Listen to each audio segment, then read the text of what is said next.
So welcome to another Clever Kaiju artist brunch, a Kaiju encounter for the month of February. I am Native Mammoth Press, co-founder of Clever Kaiju, and with me is a very special guest, really talented comic creator and fellow co-founder of Clever Kaiju, Isaac Crawford.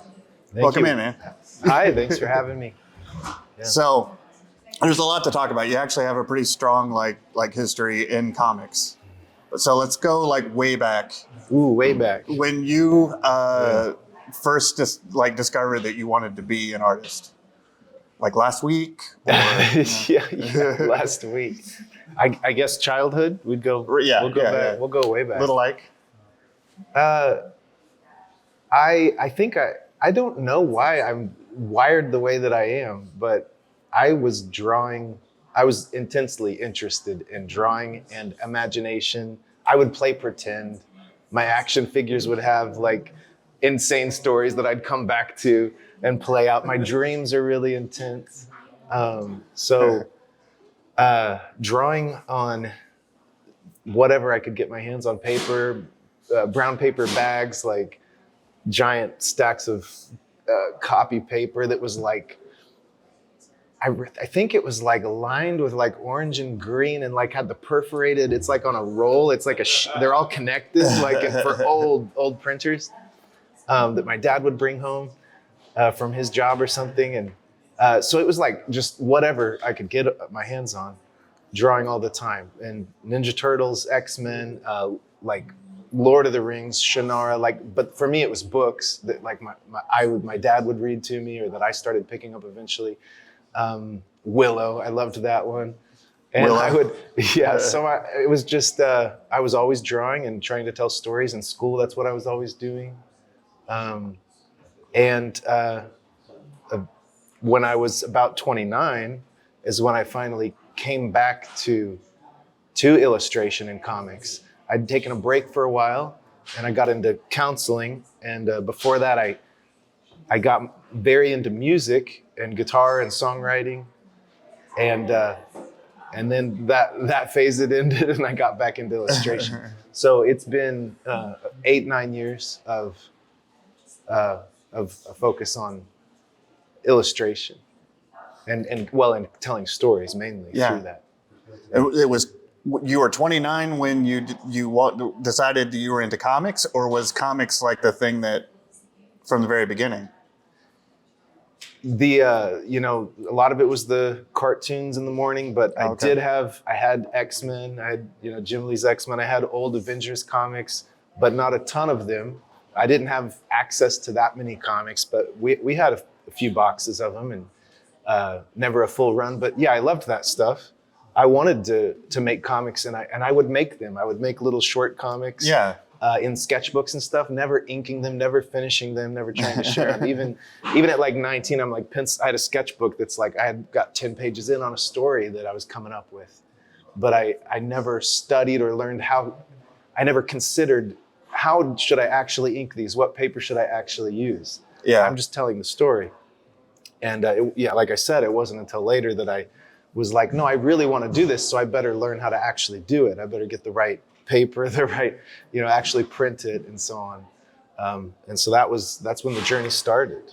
Were you ever inspired to step into other people's IPs and do comics for others? Because mostly all of your work, as far as, most of the stuff that you show is all work completely original, so you've got A Boy and His Dragon, you've got Cat and Fiddle, you have, the new one, the first Sun and Sword, which you just released, Right, it's almost like you have this discipline of, I have a whole new story out and a whole new graphic novel series out, and you do it all yourself. Yeah. But have you ever been inspired to or asked to do other people's stories? Not much. I won't get into it too much, but no, not much. Like when I was a child creating, stories with my action figures or drawing these comics and these made up stories where I pulled from my stuff I was a fan of, but I've never felt like a fan. I've never. Okay. What's interesting to me is being a storyteller, not gosh, I wish I could draw Spider-Man or whatever. There's so a bit of an outsider when it comes to comics, when it comes to like fandoms. I'm a bit of an outsider on it because my interest was storytelling. Like my first comic was actually I guess my interest was even in film stories. And I'm like, I can't make a film, but I can make a comic. I can illustrate this story. And it was a graphic novel. My first comic was 5 issues intended to be a graphic novel. I wanted to tell a full long story, 130 pages or something. So that's really, there's a lot of comic artists, at least when they get into it, their main goals is like, I want to be a Marvel artist, I want to be a DC artist, I want to do, so they learn to draw like the comics themselves. But your drive was to, like, I want to do my own thing. And you're picking pieces and stuff of what works in the books, but not like as characters or as designs, but like behind the scenes. Like, how are they telling the story? How are they leading the reader into your own worlds? And that's fascinating. Yeah, that's very cool, man. So let's go through a slide here. We got some images to show. So this is the Boy and the Dragon. Let's talk about this one. 2016, let's see, it would have been around a little before a year of making comics. So, it was about a year. 2015, around April, start writing the story, ink my very first page of a comic, like illustration. And then I'm like, I think I can do this, and start inking a comic page. So like the second thing I'd ever inked was the first page of The Gray Judge. Oh, that's right, yeah. And I completed that first issue and the second issue. And then the following April, 1 year in, I start The Boy and the Dragon. I go straight to Kickstarter with it.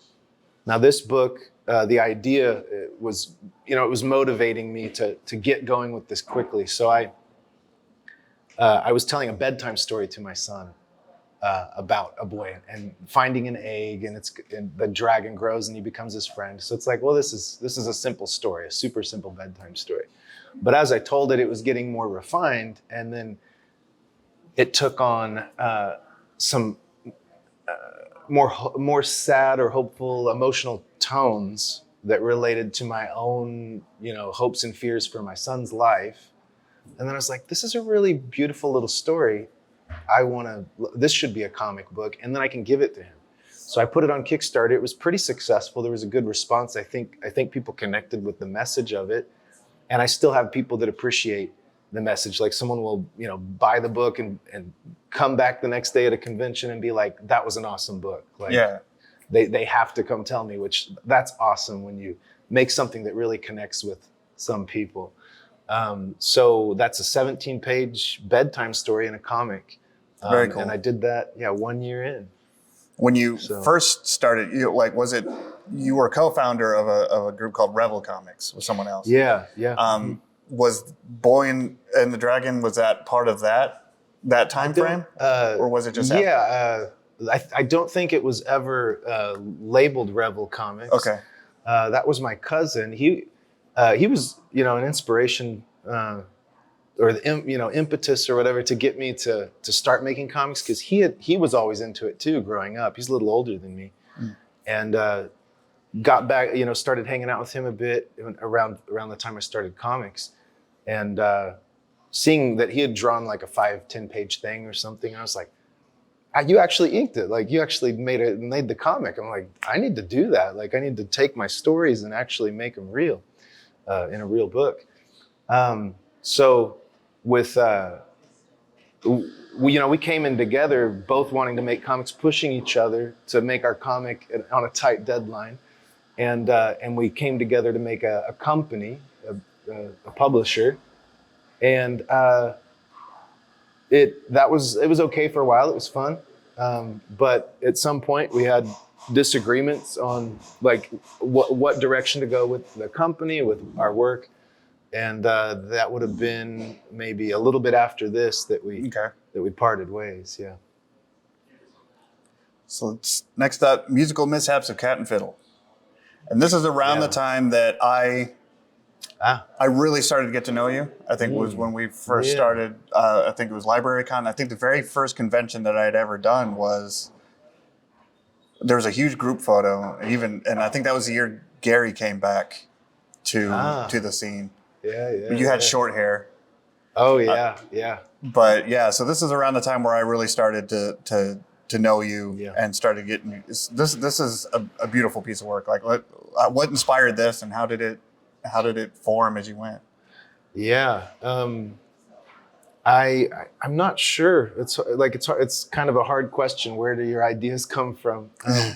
I know that I was making some illustrations to sell as prints, like a series of prints that were folk tales, characters, and I did the Cat and the Fiddle, and I liked the illustration, and I thought, well, I could make a story out of this, and kind of built it out from there. A lot of research into Victorian era London, into folk music technology at the time, the different folk tales I was incorporating, and how they might be able to intertwine in an interesting way.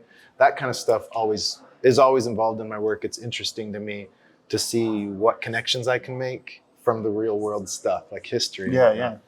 So this would have been, let's see, 2015, 2016, I finished up The Gray Judge. 2017, I spent the year doing folktale comics, that whole year knowing that I wanted to get to this. So there's a series of folktale comics like The Seven Dwarfs. Yeah. When I did those, I knew that I wanted to do The Cat and the Fiddle. And I spent the whole year doing these other ones to sort of build my skill. And two of those folktales that I did, one per month, were background stories to this book. And so then 2018, I start this book, and it was 6 issues originally, and I was completing one maybe every 3 months or so. Yeah. And so how many editions, like how many volumes of Cat and Fiddle are there? After I finished that one, I did one 60-page story that's the start of the next story arc. And then I paused it. I mean, that's an interesting story in itself to go in so far with this project and then decide that it wasn't what I should be doing. I needed to switch gears. Right on. And we'll see if I can get back to it. But the first full story arc is a completed book. Yeah. So that's, good. I'm glad I have it finished. Just your art style, I felt, was defined for me. Like my mental image of you and your art style, like, came from this work, and it's there's so much variation, and so it's a huge flex of your different perspectives, but it's all cohesive. It's all one, very Isaac Crawford. Like it's a unique view, on the world and stuff. Yeah. It's looking back, there's a lot of body horror in it. Yeah. And it's just kind of ridiculous. A lot of adventure action, and despite it's got a dark tone sometimes, but it's always a little fun, and somehow I can't help but do it that way. The folk tales I did before that, it's it might be kind of dark, it might be a little sad, but there's always something playful about it. It makes me think of my childhood. Everything was play. When I was telling stories and stuff, it was playful, and I've somehow that still comes across in all my work. That's awesome. Yeah. See, next up, okay, yeah. So we have just a few pages inside of the book. I didn't look through these. I glanced through these at the, but yeah, just kind of given it's really just a contrast. Your deep blacks. Yeah, I added this page to show how I can't avoid the ridiculous action and stuff. Yeah. It's you got these deep blacks, and then you have these really pretty colors, and yeah. And I love that character, the Tin Man. Woodsman. Tin Woodsman. I guess that's like a Wizard of Oz character. I think, if I remember correctly, that there wasn't some folk tale before that, but that's public domain. But that's also why it doesn't look like in the film, because I don't think certain iterations of the character you can't use. So you did a special release, just a wild inspiration. It was probably a Kaiju video like, well, no, you did another one of the Terminator, just as a walkthrough of like taking a movie, you took your favorite scene from Terminator and then like how to, I don't know, storyboard it in a comic way. And turn it so into a comic, and then I don't know. This was before that, actually. Oh, this was okay. Or during, maybe around the same time. Yeah, you had this window of inspiration. Yeah, I mean, almost a year where I wasn't making a comic book. That was weird. This was the only, other than, I don't think I was really drawing a comic. I might have been working on some stories or wrapping something up, but for a lot of a year, I was just doing a 13-page comic. I needed a project to keep me going when I was more busy and going through life transition stuff. But it was playful. It was trying something new. It's different. You can tell it's a different look than my other work. Even the way I'm inking, and it's colored pencil, it's Copic marker. It's just playful and experimenting. But I started it as just one page for fun, sitting on the couch in front of the show, and then I did the whole scene, 13 pages. And those are pretty popular. It's always fun to share. And it's nice to know that the originals are on display with a collector, with a nice collection of Fifth Element stuff. And well, I mean, you still get a lot of attention at conventions. People see it because it's an iconic scene, the opera scene from Fifth Element, where Lilu is like, whooping up on a bunch of dudes while I do want to say one thing. This scene, the fight scene, is timed to the music. So like the beats of the music, she'll throw a punch right on the beat. Yeah. That was really fascinating, is to draw it where, comics are, these panels can represent time, and it's silent. But if you know the scene well, you can hear the song, and you can kind of see, like, feel the beat with the panel. And it was just really interesting what that opened up. Like, because usually comics are not, connecting to like a soundtrack so directly. Do you have, are there other panel? Like, I think I just put the one page up. Okay. But yeah, you can definitely, if you go through the scene in your head, or if you're watching it, like, you can definitely tell you were looking for those beats, those, because you capture certain panels of, like, the downbeats and stuff in the punches and the hits, like, throughout the whole thing. And it's I don't know. I was surprised you didn't get hit up for hey, could you take our movie and turn it into a comic? And I'm sure it's been, I'm sure Fifth Element's a comic book somewhere, right. But yeah, I could see that as a very useful skill. Yeah, and I mean, this is also nice that it, like, my background being like an interest in film. I mean, you can see it in the work here. It's like it's a film, and there's sequential storytelling that is of a different nature than this, for sure. This looks like a film. That's cool. It's fine, but it's part of my DNA. And it's one of the reasons I think I almost connect more with like manga style than Western comics, because they can be more like watching a film. They have more of those panels of action, before, after, and during an action, instead of just capturing the aftermath of a punch or something. And with Western comics, you get a lot more, I think, creative panel compositions that are communicating the story on the kind of this meta level, which I do a bit of that, but not much. Like, I'm more like showing the movie. Yeah. So this was cool to see you do. And like I said, the response is usually like people immediately gravitate to it, and it's just fascinating. Yeah. So Lincoln Valid. Yeah. This is a very interesting. Yeah, talk about that. Like, what inspired this one? This was in 2022. 20 was it? I think so. It says 22. Oh, it says actually. Yeah, it actually says on there. Yeah. Yeah, it was 20. Wow, that wasn't long ago. That year, I made 2 comics, one-shots. I was working out stories for short. I wanted to do one-shot short stories. And as I just came up with ideas, my interest in sci-fi and almost like philosophical stuff came to the fore. Like this one especially, more than the next one that we're going to show. um, you can, especially with sci-fi, you can tell something interesting in a very short amount of time and leave it kind of open to thought. Like, because what does it say about society or about reality or consciousness or whatever? And so this book plays with that. The idea here was, and one of the reasons I shared this is my work often is a little darker, more adventure, fantasy, adventure stuff, but Yeah. I also like to do sci-fi. So in this one, this guy is in the future where you can download and upload experiences. And he has an experience that the big company wants to purchase off of him to create a download for other people.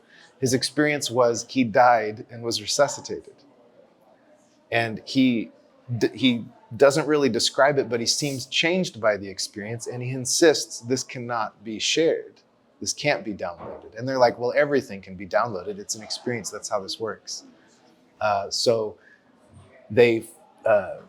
some thugs are trying to download it forcibly, like to make money off of it, and things kind of get out of hand. But it leaves the question open, like, what was his experience, and why was it that it couldn't be downloaded, or and that it affected people in such a way when they did download it? It's just an interesting little thought experiment, I guess. Right on. Yeah. Yeah, that's a veer in a different direction as far as what to expect from the other stuff I've done. From the old Ike. Yeah, sure, yeah. All right, so this next one.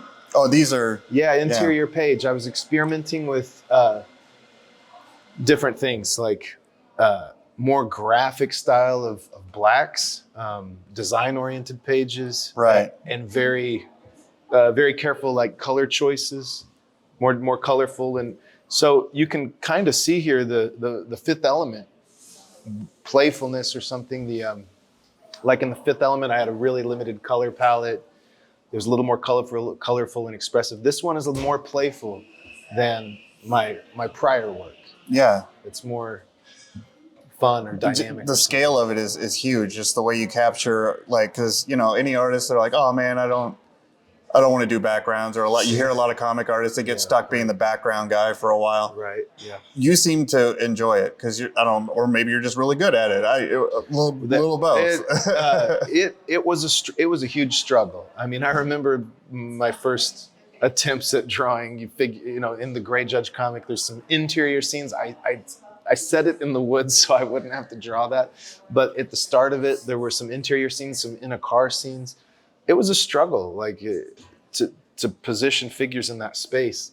But again, with my film background, in my mind's eye, the guy's touching his radio just like that with a cigarette between his fingers.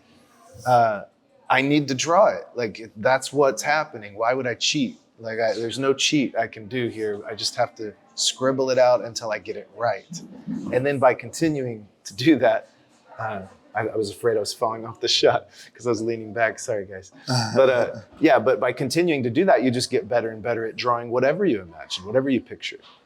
It was a lot of hard work. But it's also, I also tend to go more simple with my backgrounds, even though there's a lot there. It's kind of generic or simple.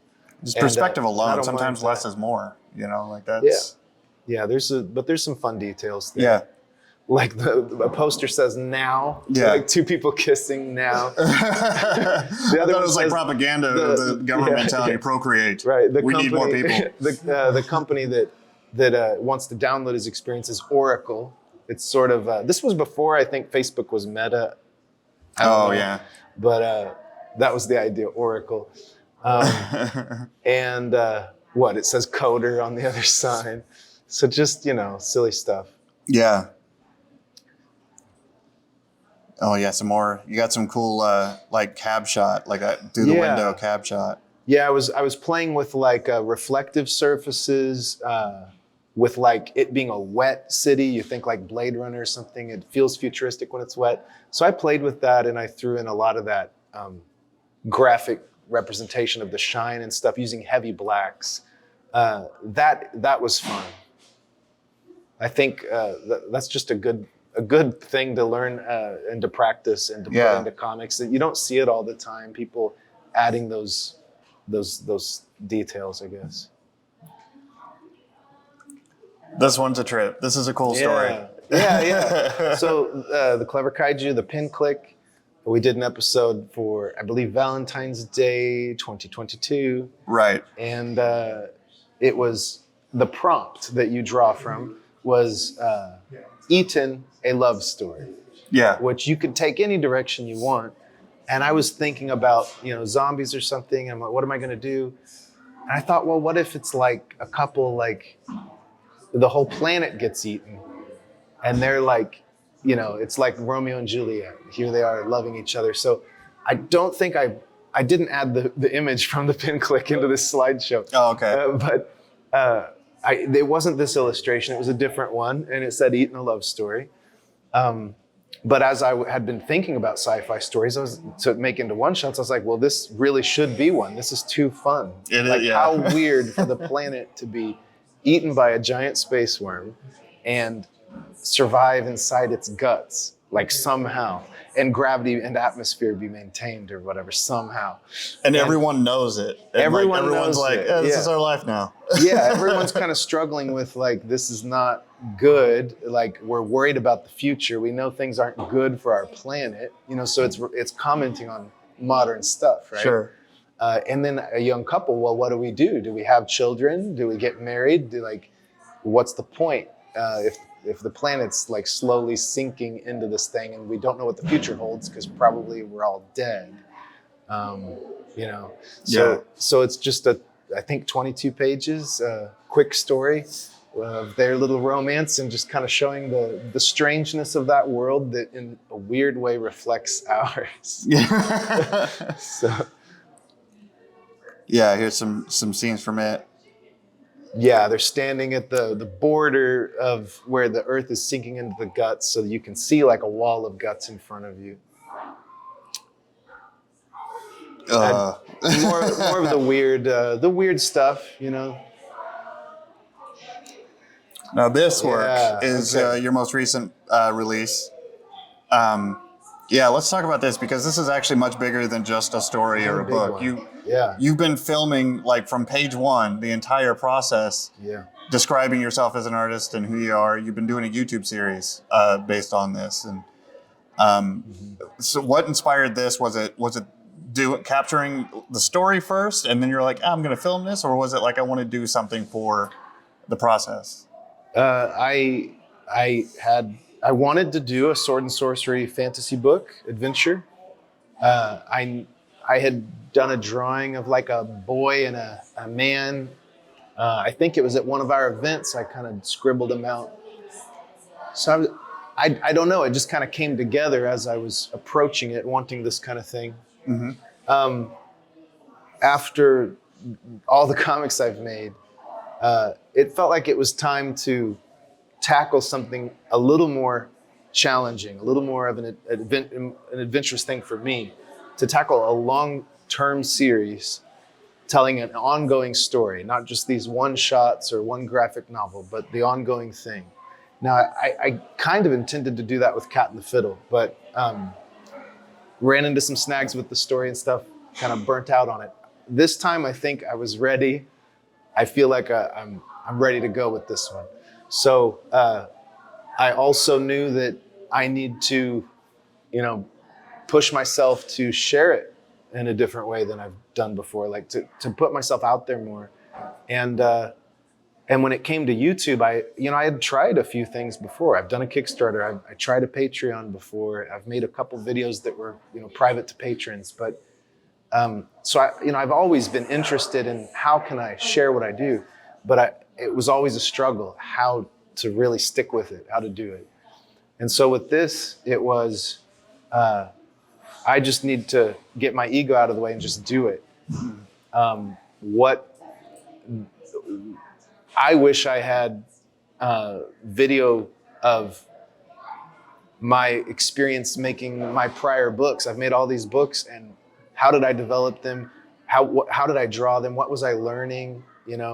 I wish I had record of that, even for myself. But if you think of other artists, if they could see someone's journey and kind of learn from their journey, why wouldn't I start that record now? Why wait until I'm a success, a bit, and Right. then oh, now I'm going to show up in the world and start sharing what I do because people care. Well, no, like I should care. Like I care about what I do. Start showing up, share what you do, and there are people who need that. There's people that there's a culture, there's a community of comic artists, and they need inspiration. They need the experience I have, even though I'm not like a ultra veteran. They still need your experience. So I just share it. I just record the drawings of it. I talk about what I'm experiencing and doing, and on the page or in my life, and I just share it every week. And it's going pretty well. People seem to respond well to it. I've been very proud of your progress, and it's fascinating because, like you said, it's easy for people to assume that, well, when I do good enough work, people will naturally like celebrate it and my work will speak for itself. And then they'll request things of me to do outside of that. But it's like the whole process, at least for me personally, and I could be wrong. Some people just blow up overnight and they're suddenly, doing their thing. But something that we talk about a lot in Clever Kaiju is that it's just as important to talk about yourself and talk about your work, and to help other people understand that there are people just like you out there who don't know that these things are available, these tools are available, that there are people just making stuff up as they go, just like the rest of us. And we live in a new renaissance now where it's like to be able to talk about what you're doing while you're doing it, to see the warts and all, to see the struggles, to see the successes. Yeah. I mean, a lot of the people that follow you on YouTube, following you along with this, like, yeah, they're excited about the book and they probably love it now that they have it in their hands. But they're a fan of you as an artist and as a person, as like an inspirer. Like it's, you're gaining not just like I'm a comic creator. It's like, no, I'm a creative person that can show you or teach you, or that we share a personal connection with. And I joke, but it's, the way you do each episode, you feel like the Bob Ross of comics, because you talk about what you're working on. You're talking about skill sets. You're talking about what you're doing, but you also talk about like perspective as an artist and like the growth of it and the struggles of it. And you're honest whenever you're like, look, I'm having a bad day or things have been a little rough lately. I think you moved in the middle of this filming. So that was, but you kept the discipline, you kept your schedule, and that's really impressive. All of us are really proud of what you've done with it. Those things are also interestingly intertwined. Like, to try to keep the discipline, but not actually show up in the world, like really make it public. This is who I am. This is what I'm doing. This is what I have on offer. Connect with me. If you're not doing that, and then you're like, well, I need discipline. It's like, well, I mean, do you need discipline? Mm-hmm. Like if it's just in your head that you're trying to hold yourself accountable to do something, that's different than telling everyone, I'm going to show up this way. And now you really have to do it. You've sort of tricked yourself into having to show up. Yeah. And so it's forced me to have the discipline. And I'm doing the best I can with it. I know I can do better, but I do think we're in a time where people should show up and share their experience getting to the goal. Everyone's like chasing to get to that goal and not share the process until they arrive, or they're wanting to put on the facade that they have arrived and like only speak in that way, which in a way that distances you from people. But we're in a time when you can share your experience, you can share your process.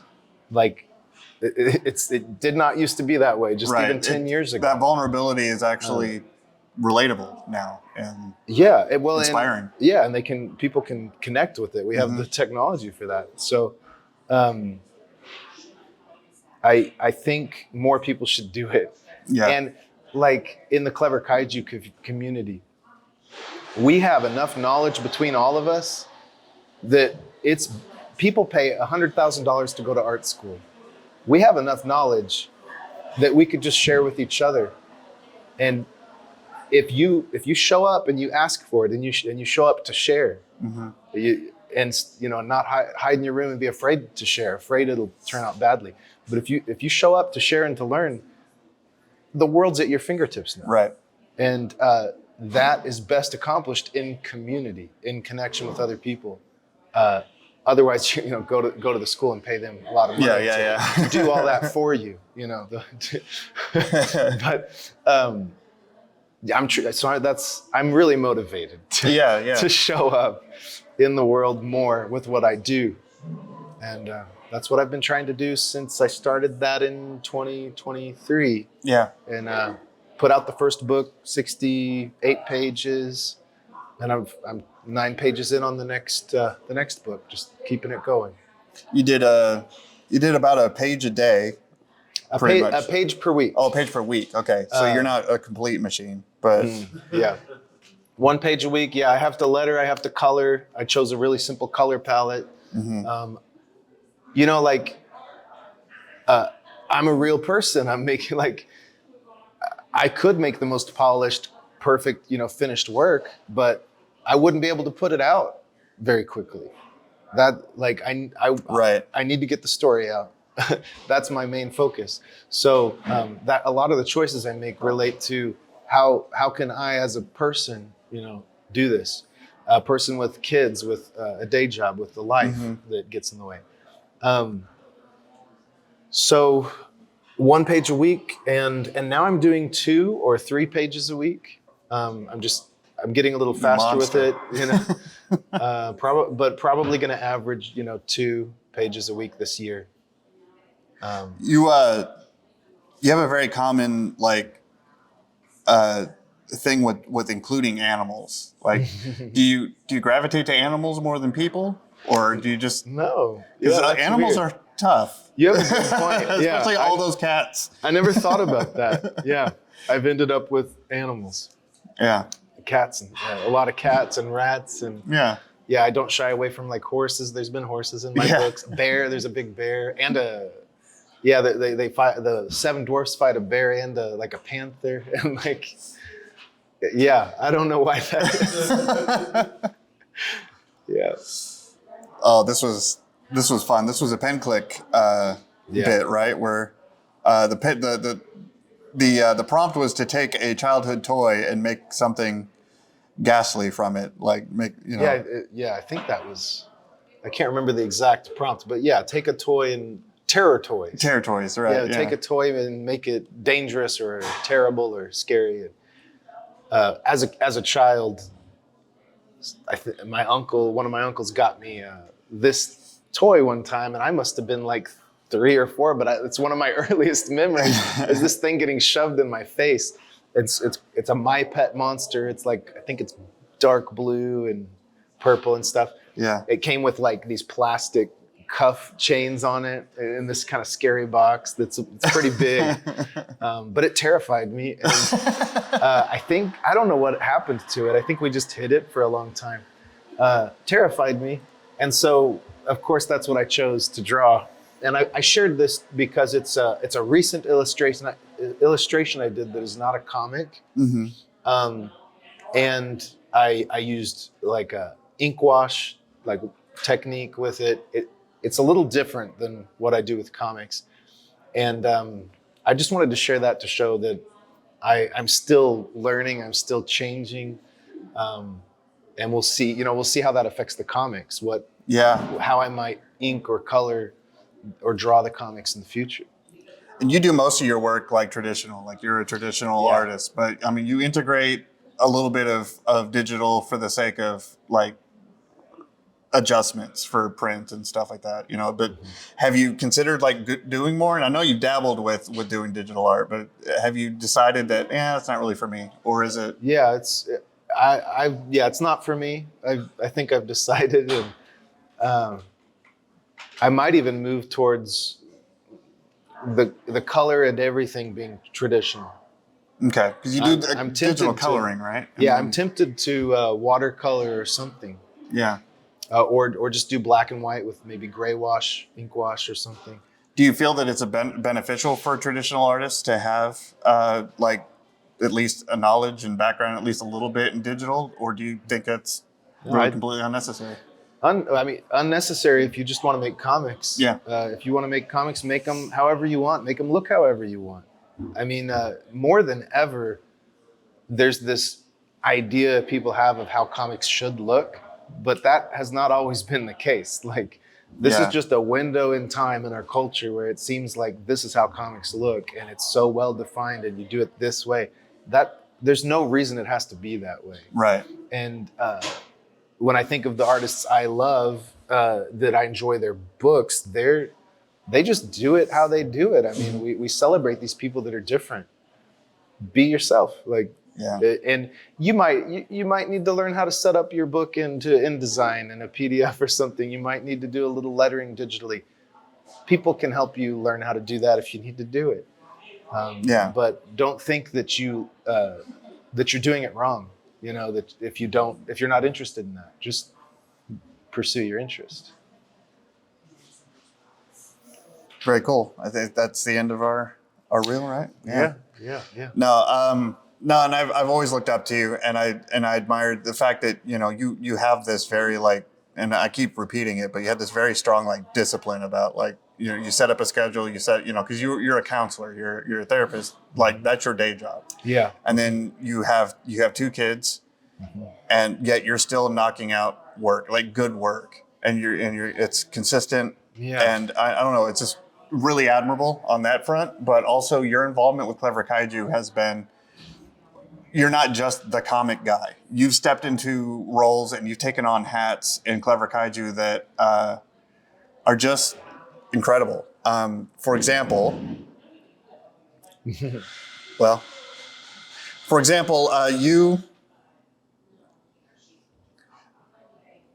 cleverkaiju.com, the entire website, if you don't mind. This has been a project. This has been your baby for a long time, or for a while, and then you completely rebuilt it and revamped it. Let's talk about what all, this is all you.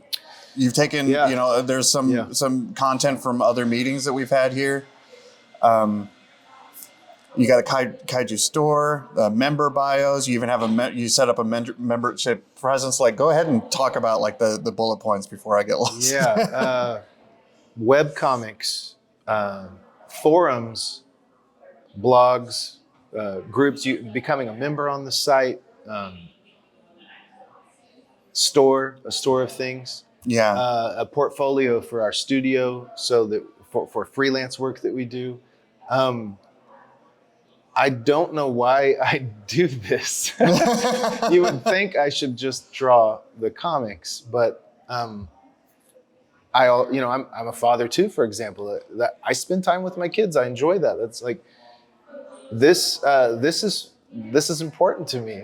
This is community. Yeah. That we need this. I have some skills through my background to do this. So and I have some affinity for it, for this kind of work. It needed to be done. It'd be great if someone else could do it, but I was able to do it, so I did it. And so my motivation is, this is what we all need. The community of 100+ members. A lot of people are looking for this, and we need to have it. So. And you're opening this up to everyone, in our Kaiju community. You sign up, register on the website, and you give access to what I'm scrolling through here is literal webcomics and full books and works provided by members. Yes, yeah. So that you have a spot on our own website for people to go in and enjoy entire works from people in the community, and that's incredible. Yeah. And you're providing something, or with the website, Kaiju is providing something now that most people don't even know exists, or they put in the hands of a bigger bit. I can't remember the names of them, but I've used a couple of them with Potbelly Mammoth. Yeah, Gumroad, Etsy, or Patreon, Line, Webtoon, Right. Tapas. Tapas, you can use all these companies to try to put your stuff out there, but I think we need something different. Right. I'm motivated that we need to show up differently. I'm showing up differently with my YouTube and stuff. Our community needs, I think we need to too. So this is a way that people can form a community around around not just one artist, but a group of artists that are learning and growing together, that can show up right now and not wait, until they're super successes and can have their own huge following. We don't need that. We can show up right now. So build this. That's what I'm building there. Where you've got it set up for member bios, and then like even in the webcom and blogs by members, you have them divided by individual names. So there's Hayne Creed there. You can select their name and you just see just their work. Yeah. Ike, Josh Metter, Muzi Ngozi. And this one's interesting because where is this artist from? South Africa. South Africa. Yeah. Yeah. So we've got people in Clever Kaiju that's like global, and we're providing a community that reaches, like we've got across the seas here. In fact, you've been carrying this artist's book printed. You printed it here and have been and have it offered on the pages. So it's like someone in South Africa has a book in America that's kind of circulating around or is available online. And these are options that not everybody has or even knows existed. And you're providing this. Yeah, yeah. And this is something that we've been kicking around in Kaiju a lot, as far as how to grow this, how to create our own like empire where we can actually provide completely transparent and completely with complete honesty. Like, how do we create a business model involving people in our community? Mm-hmm. And this is an amazing start. We got the store here. There's a couple things in there. And we got the Graveyard Slaughter. PDFs at the moment, but PDFs. We'll be adding the physical soon. This is a Gary Bedell lunchbox press piece, and then the recent Sun and Sword. And more is on the way. You're kind of hosting and promoting and building at the same time. You're just kind of building as you go. But man, for somebody who walked in like, I just want to make comics, and then you find yourself like doing web design, which is a nightmare for me. I mean, I've done it a lot for clients, and it's just like it's always a pain. But you've taken this by the horns, and I'm really impressed by we're all really impressed, and the ideas and the visions you have for this site and the outreach it's just amazing. It's awesome. Yeah. Also with Clever Kaiju, we've taken on clients for like animation work or logo design work and the freelance side of it. And you hadn't really working with clients and maintaining clients and doing the business side of it, but you jumped into that and you took that hat on, and it was incredibly impressive.